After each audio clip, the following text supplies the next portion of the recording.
You are listening to the Willpower Podcast. Welcome to the show. I am Will Holdren, and I talk with some of the most influential CEOs, entrepreneurial leaders, and thought leaders to try and reveal the secrets that has led to their success.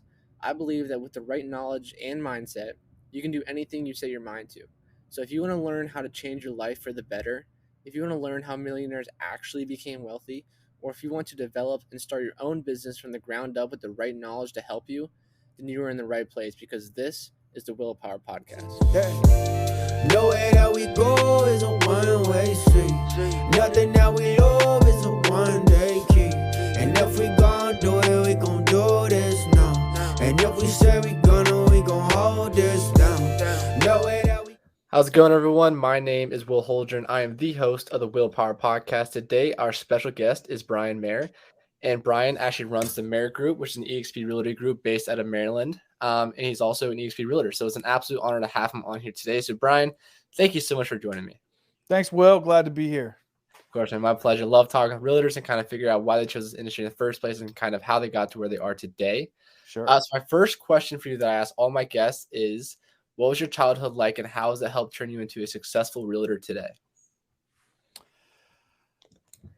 That's an interesting transition. Okay, so my childhood was good. The story ties in a little bit. So my father bought a second home when I was about 7 years old in a place called Solomon's Island, and it was a small oysterman's cottage. It was just a small cinder block Cape Cod.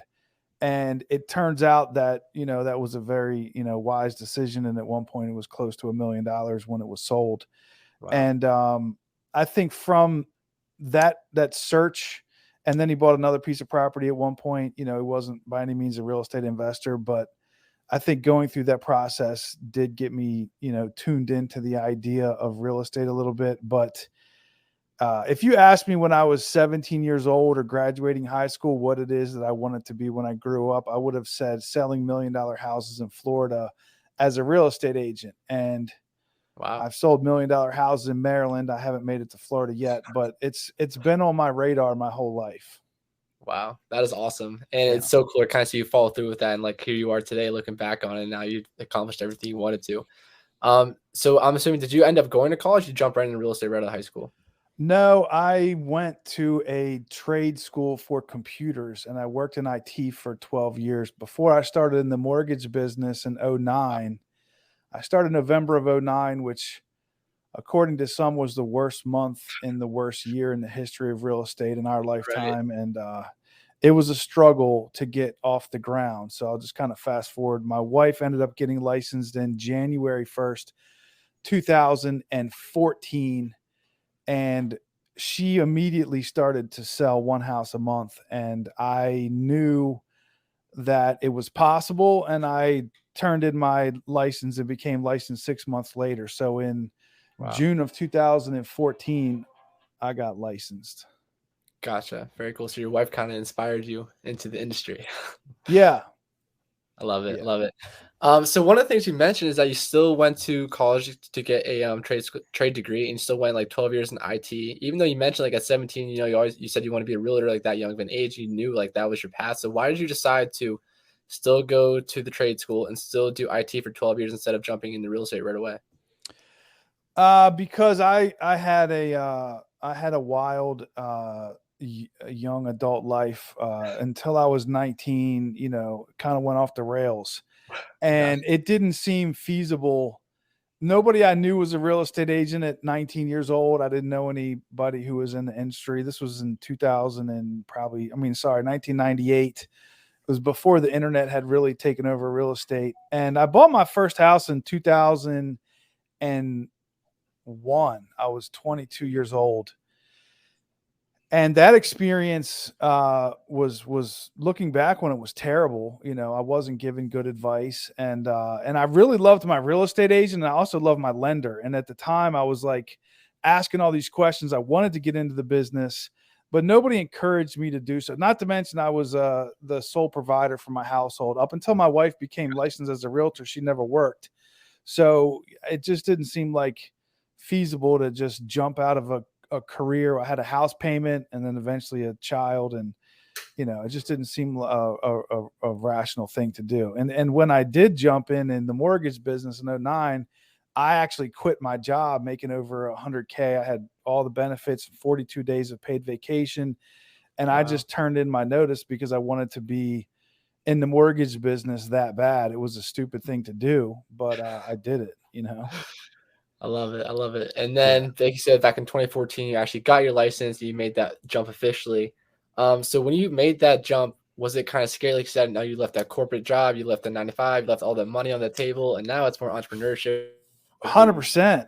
So I had never been in sales. I never was self-employed. I never had any of that sort of lifestyle as part of my, I did a little bit of, like, I had a little computer business and I had a little internet website business, but it wasn't ever anything significant. So it felt like that's what I wanted to do, but I didn't feel, and I just tell you right now, it went south. I got in a very, very turbulent time in real estate where, realistically, no real estate agent would trust a brand new mortgage lender. I would never trust a brand new mortgage lender, especially if my income went down 80%.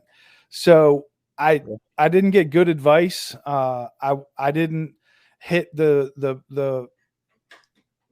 mother load, and I wasn't some amazing salesperson who just took off. I struggled, eventually went through a lot of hardships. And then I started to kind of make it back up, but I never loved the mortgage business because I never loved having fake friendships with real estate agents in order to get business. It just felt very fake to me, unlike the real estate business. Yeah, it definitely come off like salesy too at the same time. So fast forward when you actually got your license, your wife was already a realtor at the time. You said she was selling one home a month. So when you got your license, how'd you do, like, in your first year? Were you selling one home a month just like your wife? Like, did you join her team, or how was that first year for you?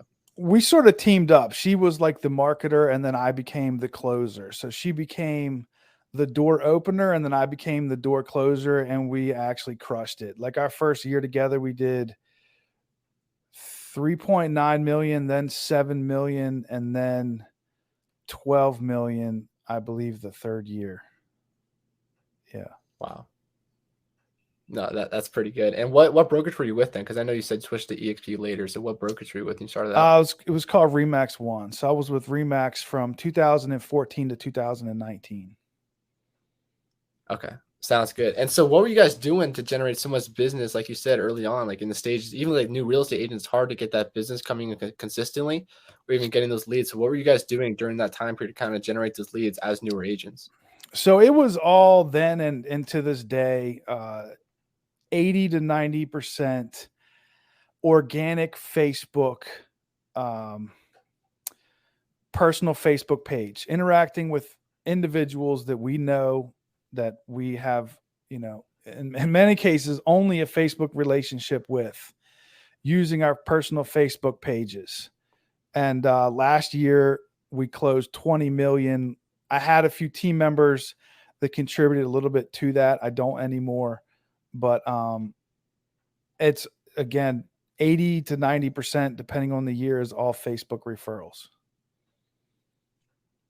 Wow, that is crazy. So you still think that's a good strategy today, just to go straight off of Facebook, start posting, get those organic leads in instead of like actually buying leads and doing all the other stuff, door knocking, cold calls?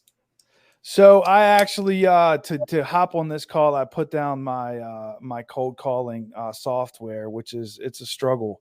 Gotcha. And as far as like what you had said, as far as like Facebook, there's a whole strategy to getting business from Facebook that is not posting on Facebook about real estate. Like that's a part of it, but the bigger part of it is to actually have engaging relationships with real people in a meaningful way, and then they will, of course, know you're a real estate agent. So it's sort of the go-giver method where you help promote other people's businesses and you congratulate them on all their life achievements, and you sincerely connect with people as the way to lead into the relationship. And then it's like, I don't believe in all that laws of the universe crap. It's just, it's just common sense. Yeah, no, for sure. For sure. Yeah. I think you said it perfectly. It definitely is a relationship business. And so many realtors, I feel like, come into this industry kind of wanting to get that sale and just be done with it. But like you said, you got to be there for them, like say happy birthday, Merry Christmas, all that kind of stuff. And then continue to build that relationship that can lead to referrals down the road.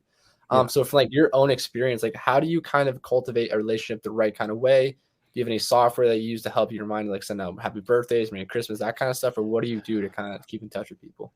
So I send out cards, not super regularly. I've been getting more disciplined about it. I think that the market's getting ready to turn, so I'm trying to like double up all my effort. We just rented the 110 seat movie theater for Top Gun. We're inviting 110 of our past clients and referral partners to Top Gun. That's going to be killer.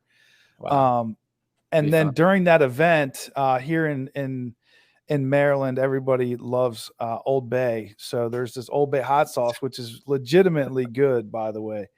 And it was on sale at Costco 3 for $5. So I bought like 100 of those and I'll give those out. And then I also do an email. So I have everybody I've ever done a transaction with, and then some referral partners and some leads. I put them all into a database. And then at least every other week, but usually once a week, I send out an email from MailChimp. It's free. And I just basically, handwrite the thing. I talk about whatever's going on. I interview my lender sometimes, things like that. Gotcha. No, I think those are all really great ways. And I know if I was a client, you gave me Old Bay, I mean, I'd be coming back to you month after month. So. Yeah. And the one funny thing about this, I learned this from a guy who's like a killer. And he says, old hot sauce, who throws away hot sauce? How long does hot sauce stay in the average person's cabinet? Like forever. It just sits there. So you put a label on it, with your name and phone number or whatever, and maybe some stupid catchy phrase, and they'll just leave it in their cabinet for like 2 years. It's great. No, that's a very good point. I know our hot sauce has been there for a while, unlike other stuff, where you just get rid of like after a week. So yeah, that's actually it was genius. Yeah. I love that.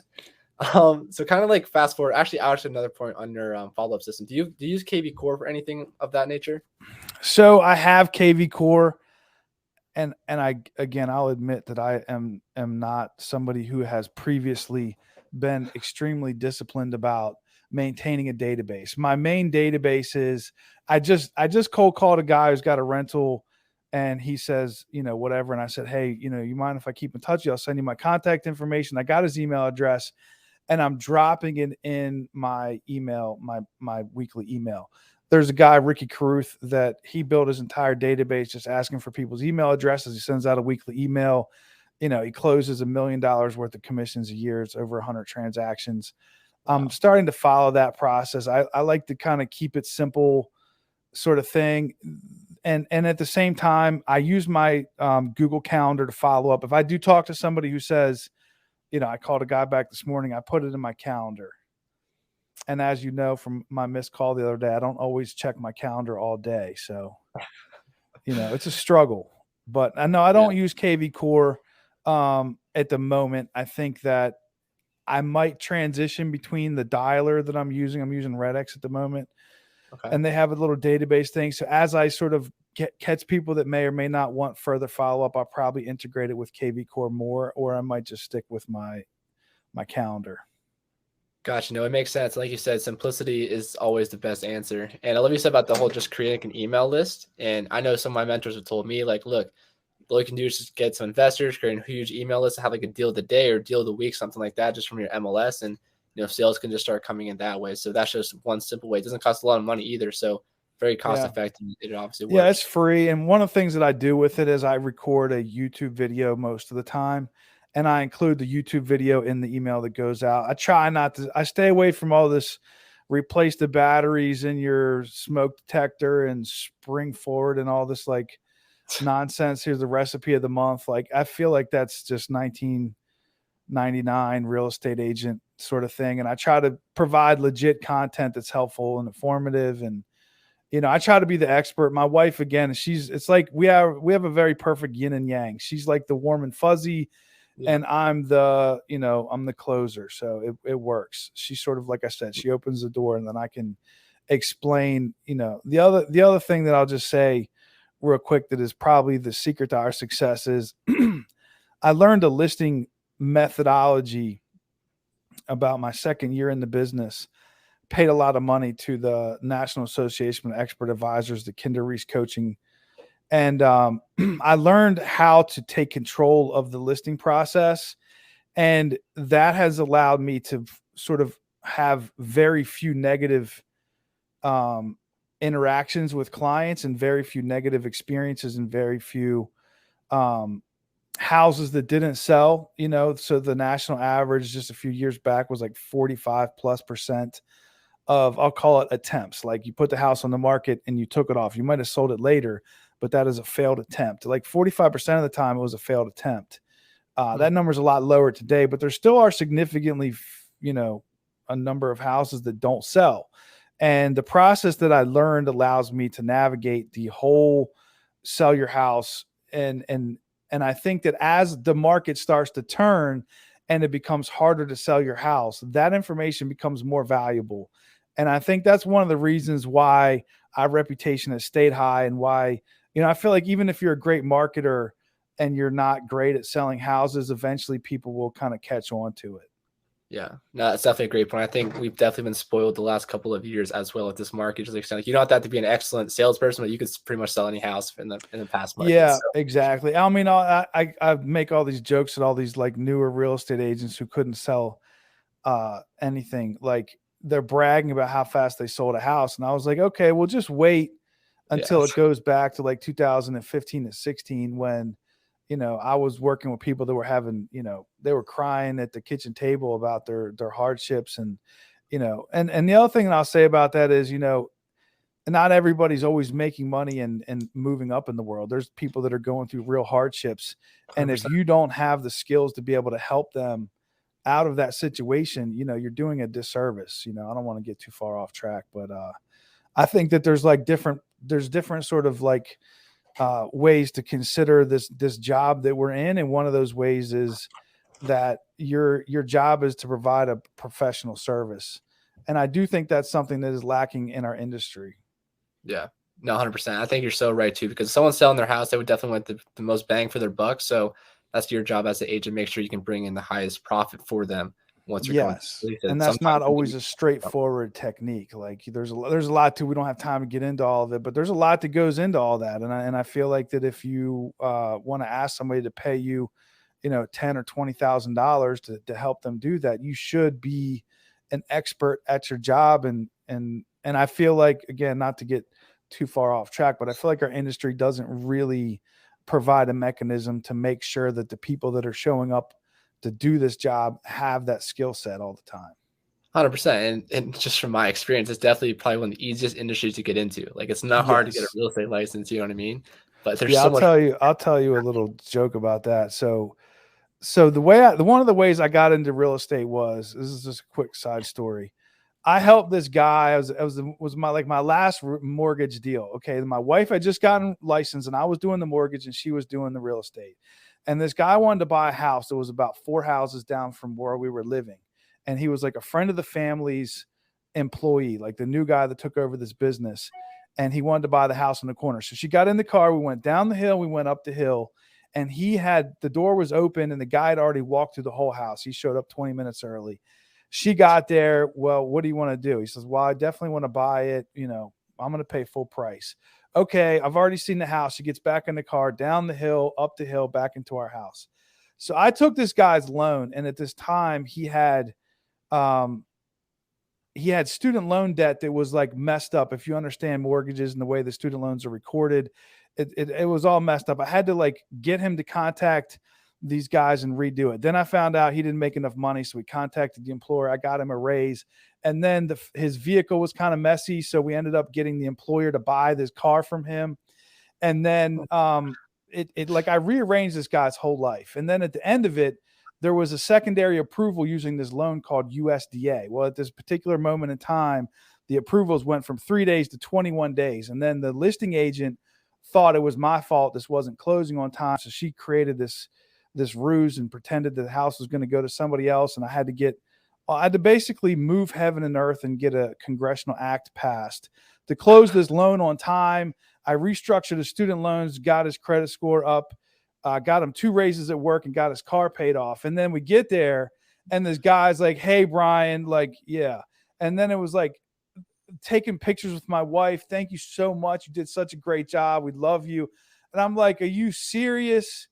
Are you serious? Like that and then I just realized that, that job versus the real estate job is so different. And I was so angry that I got treated this way, because it's a long story, but I got the listing agent made up this lie and was making me out to be the bad guy, and that I was determined to crush these real estate agents. Like that was, whole thing about my motivation. And so I got my license in 17 days. It took me 17 days, and I sat on my back deck, and I was just like sitting out there with my little laptop, and I was just smoking cigars, and I took this real estate class. So I think it was $1,500 in the state of Maryland. I think it's like 60 hours or 40 hours or some craziness. My daughter at the moment is getting licensed to do cosmetology. It's 1,500 hours. It's going to take her a year and a half. And I did it in 17 days, like just sitting on my deck. And then I immediately my wife was already in the middle of helping this guy list his $400,000, like the house he was going to sell to retire in. And then I was able to take on this responsibility 17 days later of helping this guy sell the house, and whatever he sells it for will determine the house he lives in for the rest of his life. His literal largest investment was my responsibility, like 3 weeks after I decided to become a real estate agent. I know there's a little bit of time in between getting licensed. I just know that it took, from the time I paid for the course to the time I passed the course, it was 17 days. And yeah, you're right. It's very easy to get into this job. It's very easy to, just skate by and make it look like you're a great real estate agent. One of the issues is there's no way to verify if I'm a good real estate agent or not. There's no way to know, unfortunately. But you're right. The bar of entry is very low. Yeah, no, that's a funny story. Yeah, it's definitely crazy, because I even feel like a business major in college is still a 4-year degree. You know what I mean? Yeah. Here you are getting this in 17 days. It's like, holy cow. Yeah. I'm starting to sell $1 million houses. So and if you know it's anything definitely crazy about on the that side of securities, things. like jobs, in order to get a Series 7, like in order to help you trade a stock, it's extremely challenging to take that test. Like I've looked at it one time, and it is very hard. It's a lot of effort to get your real estate licenses. It's not an easy test, but it's certainly not like compared to every other job. And I talked to a guy one time who was a commercial real estate. He says for the amount of upfront investment capital, like operating costs, and then the upside, there is no job in which you can put in this little amount of money and effort to have this much of a return. Now, I would argue that all of the, undocumented challenges are why 87% of real estate agents don't make it past year 5.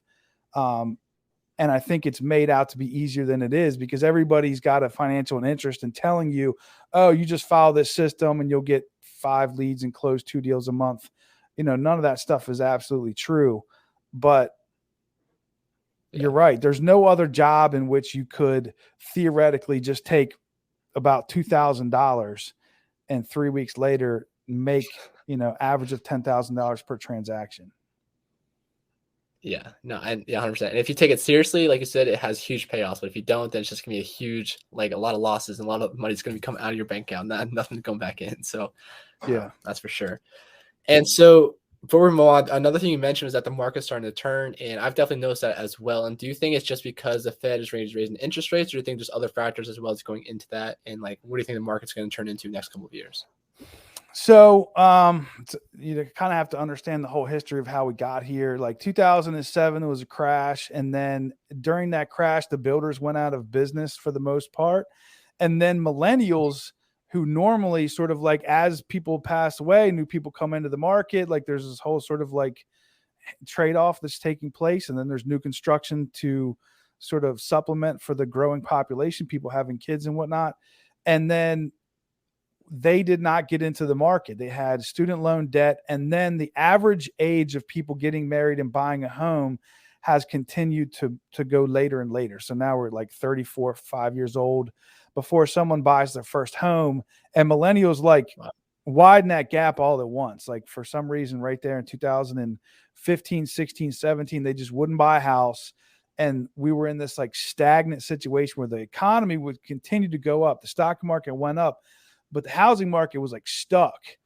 So then interest rates went down so far, you could buy a $600,000 house for like less than $3,000 a month. And everybody decided to jump in. Millennials all started getting married, having kids all, it seems like, on the same weekend. And everybody jumped into the market, and that's what drove the market up. So in the meantime, the builders have not been able to, catch up. It's not like you can decide one day to be a builder and then put up a neighborhood by next week. It takes years to get the permits and the zoning and the develop the land and find the land. So they haven't been able to catch up. And then the other issue is the different towns across our land don't want any affordable housing in their backyard. So when builders do build houses here in Maryland, for instance, they build them in 3,500 square foot houses that are $600,000, $700,000. They're not really considered affordable, but that's the only way those guys are turning a profit. Then the cost of materials has gone up. The labor shortages have affected the market. So the supply side hasn't been able to meet the demand. Back in February, we had 7 million buyers, 1.5 million houses for sale. And I was told that basically since then, when the rates have gone up, that number has been cut in half as far as buyers. So you still have, 2 or 3 million buyers trying to buy however many houses are on the market.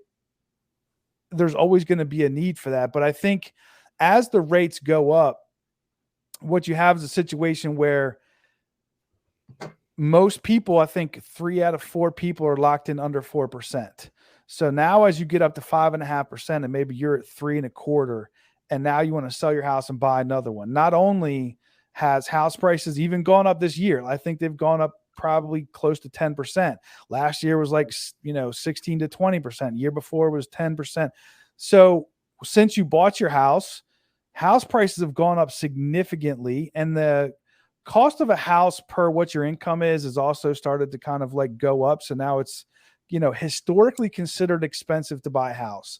Then rates have gone up since December about 2.5%, which represented on a mortgage payments close to 30%. And then inflation's gone up 10%. So you can say house prices have gone up 10%, inflation's gone up 10%, mortgages have gone up maybe 30%. Give or take, you're close to a 50% jump in what a house costs just from last 2021. It sounds crazy, but if you look at it that way, like your expenses are going to make that jump that far. And then if you're going from a 3.25% interest rate to 5.5%, and you're trying to buy a bigger house, like the step that you have to step up now became legit. Like you have to really want this to happen to make that work. If you're going from a starter home, 3-bedroom to a 5-bedroom, or you're going from a smaller house to a bigger house, that step has become significantly higher. So now we have remodeling is through the roof. Everybody is remodeling. I mean, the one thing that people always ask is there going to be a crash? There's not going to be a crash because, first of all, anybody who got in any kind of a financial situation, they have equity in their house. Even if they bought it last year, they have enough equity to sell it. So anybody who thinks we're going to have like a flood of foreclosures and we're going to see short sales everywhere, that's not true. Because if you get in financial trouble, you lose your job, you can just sell your house and still make money. So anybody who's bought in the past couple of years can sell it. If you own from way before, you can still sell it. That won't happen. And there's also not any bad mortgages. Like the number of percentage of people that have defaulted on their mortgage or that have any kind of like a weird mortgage, they don't exist. There's no more option arms. There's no more, interest only sort of arms out there that people are into that they can't afford. Those scenarios don't exist anymore.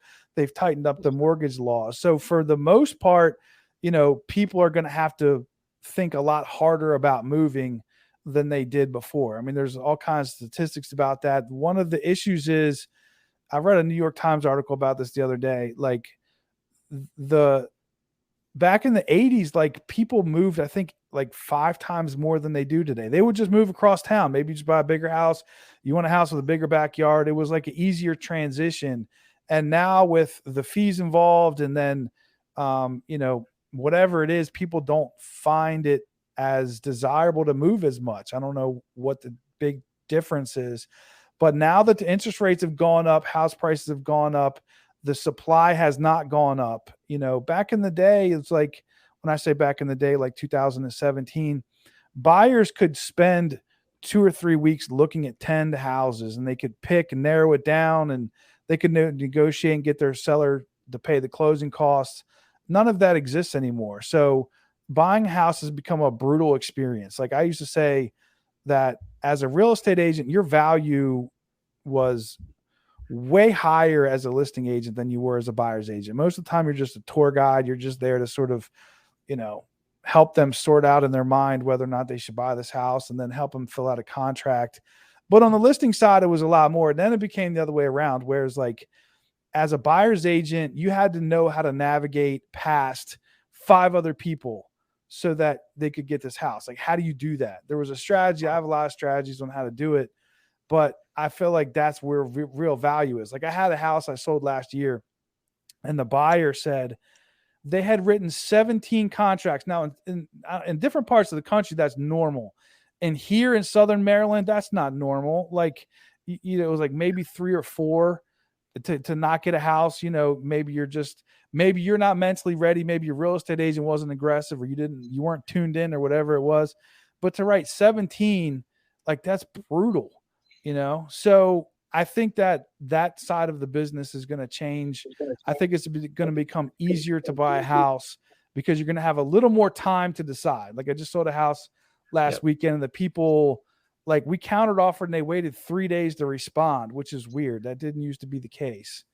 So I think that everything's going to even out a little bit, but I think what we're going to see is less transactions because less people are going to choose to move.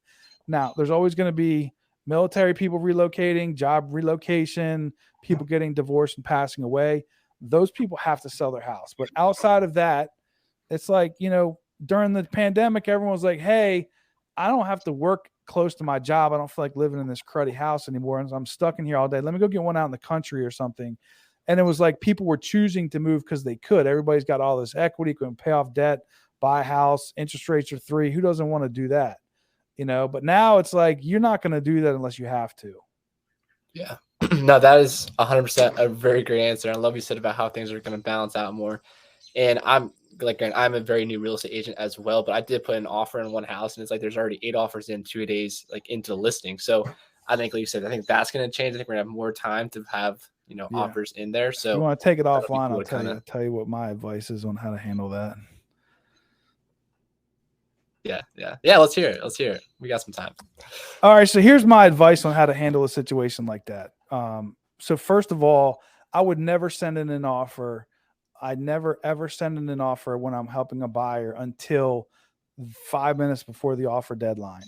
And I don't write my offer based on what the buyer thinks the house is worth. We write the offer based on how many other offers there are. Because otherwise we're wasting our time. Like, I think I'm just going to pay full price. Okay. There's 8 offers. What are we doing here? Like, so I'll just back up a little bit and say that as a buyer's agent and a listing agent, your number one goal is to become very proficient at your job and to know more than they do. Like, you have to be good at this. You have to know what you're talking about. And you have to assume that if you don't help them make the right decision, they're going to make a wrong decision. I mean, if you've done it enough times, that is true. You watch people make stupid decisions, and it's your job to help them make good decisions. So you have to go in depth with them on what they want. Why do they want it? What are they willing to do? What are they not willing to do? Why? You have to know all this. I pepper these people with questions until they just feel like they're being interrogated. But it's because my goal is to help them. Like, I need to know why. What are you willing to do? What are you not willing to do? And then I educate them. Okay, well, let me just be honest with you. Here's the reality situation. If you want to do this, you have to do this. If you want to do this, you have to do that. And you kind of just work on them as you're showing them houses, and you sort of teach them what's the reality so that when the time comes, they know what to expect. So when the time comes, if I want to put an offer in on a house, the first thing that I would do is I would try to get there first. So I would this would be my first strategy, would be give my clients the listings on the 15-minute notification from the MLS directly. And I tell them, if you guys see something and you really want it, take off work, get in your car, and I'll meet you at the house. Or if you can't, I'll go there, videotape it, or I'll take a look at it for you, whatever. And the goal would be to have my clients be very up to date on what they want, what they don't want. Go look at houses, even if you don't intend on buying them per se, just to kind of feel the market out so that when the decision comes time, you're ready to step up. So let's assume that they've done all that and they're ready to step up. The first thing I would try is like, hey, Mr. or Mrs. Listing Agent, how's it going? How this house is pretty cool. My clients like it. Do you think there's a way that we could, write an offer that would take this house off the market tonight? Call your clients and ask them. Sometimes, not everybody's been educated on how all this could go down. And they're like, you know what, if I could get $350 for the house, I'll take it. And you call them up and they're like, hey, they're going to give you $350. And he's like, yeah. And they just take it. It doesn't always have to be 15 offers over 7 days. Sometimes people are just willing to do that. So I'll call the listing agent. I'll say, is there anything that's important to them? So as an example, some people say, because knowing this from the listing side, they'll say things like, well, you know what? I replaced a roof. I'm not going to fix anything else. It's like, okay. So if we were to agree to do an informational only inspection with a 24-hour basically kick out, would that make your client happy? And then you call a couple home inspectors. Can you get out there tomorrow? Make sure you line that up. So in the contract, instead of asking for 7 days to do all these inspections, you just do 24-hour just to kind of make sure the house isn't going to fall over. And then if maybe the client is like, well, I would really prefer to move in the middle of, this is very common right now. I want to sell my house in April, but I want to move in June. It's like, all right, well, what if we let you live there for free? Like, we'll go to settlement. And there's the next one is how fast you can settle. People want their money. So look, I'll get you your money in 3 weeks. We can do a 3-week settlement, 2-week settlement, whatever, and then get you your money. And then you can live there for free. So what is it the seller wants? Maybe the seller wants a flexible moving date. Maybe they're wanting somebody who is willing to do something that isn't already completely obvious. Like Mr. and Mrs. Listing Agent, is there anything that they would really prefer? It's like, well, they want to be able to take their swing set. It's like, yeah, okay, I'll buy you a new swing set and you can have this one. I'll get you two. Just take my offer. And, using that mentality of understanding what the seller wants and what is it going to take to close the deal. So let's assume that they say, nope, send your offer in. We're not taking any offers tonight. I would never, ever send in an offer at this point, because the first thing that happens is, when there's 8, it's not really like a big deal to have 7 or 8. But if there's 0 and you send somebody an offer on Friday and they're like, well, we want to see about the open house and we have 3 showings scheduled for tomorrow. Let's see how it goes. If you send in an offer, the first thing that I'm going to do as a listing agent is, hey, I know you're coming tomorrow at 1. Just wanted to let you know we have an offer on the table. I'm just curious. Are your clients serious? Or are they just getting started? Or it's like, oh, no, they're serious. I was like, okay, well, I just want to let you know I have a pretty good offer. It's not the greatest offer, but I'd love a better offer. Call me if you have any questions. I'm calling everybody, and I'm going to say that. So I would never send in any offers until right before they're going to accept the offer. So let's assume that they're going to wait until Sunday at 3:00. So I would text the agent like Sunday morning, and I would say, how many offers do you have? Let's say they said they had 8 offers. I would tell my client, they have 8 offers. You guys need to consider how bad you want this. Then I would have a conversation about, house prices go up 10% a year over the past couple years. And everyone's like, oh, well, wait till next year. Oh, how has that been working out for you? It's been working out terrible. You're told lady the other day, you're 30. Every time you tell me this, they go up 10%. Now you're 30% behind where you started. Like, you're losing. So stop bragging about how you don't need to buy a house. Like, you obviously want to buy a house. So let's assume house prices go up another 10% this year. $500,000, that's $50,000. So, how much more over the asking price are you willing to pay? Are you willing to do an appraisal gap? Like, let's say it appraises at, $480 and we went under contract at $500. Are you willing to cover any of that? That's another way to sort of get in front of somebody else. And then the lender that you're using is another strategy. Like, you're using 1-800 Rocket Mortgage. Your thing's going to the bottom of the stack. But if you're using, as an example, my lender. So a lot of times if I'm the listing agent, I'm like, hey, you know what? If you're using my lender, I'd feel a lot more comfortable about your offer. And they're like, no, I'm not doing that. We're sticking with USAA. It's like, all right, well, I'll just duly noted. So anything that you can do to get a leg up, have the lender call the listing agent, pepper them with questions too. Maybe they find out something else that no one else knew. You know what I mean?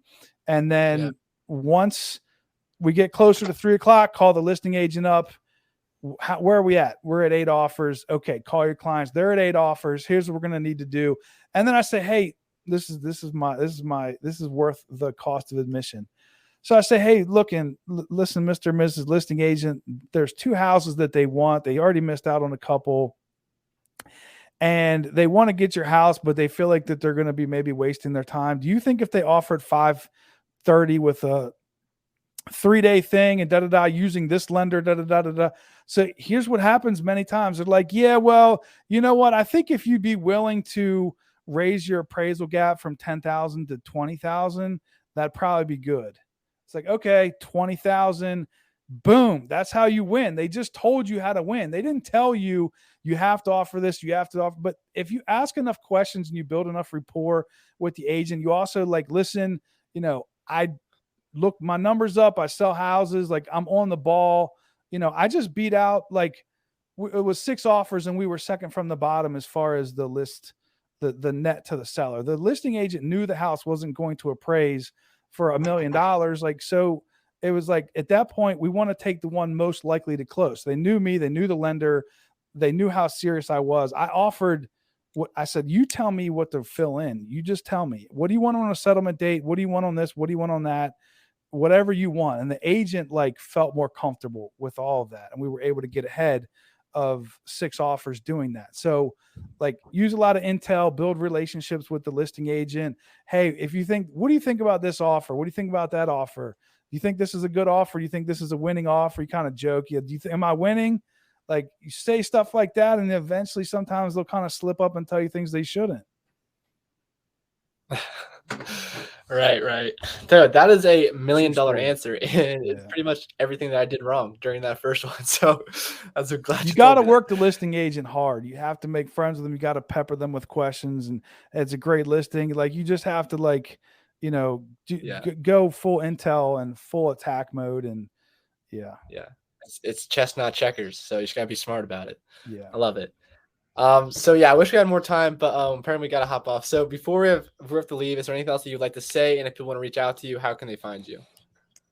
I can go to briansoldit.com.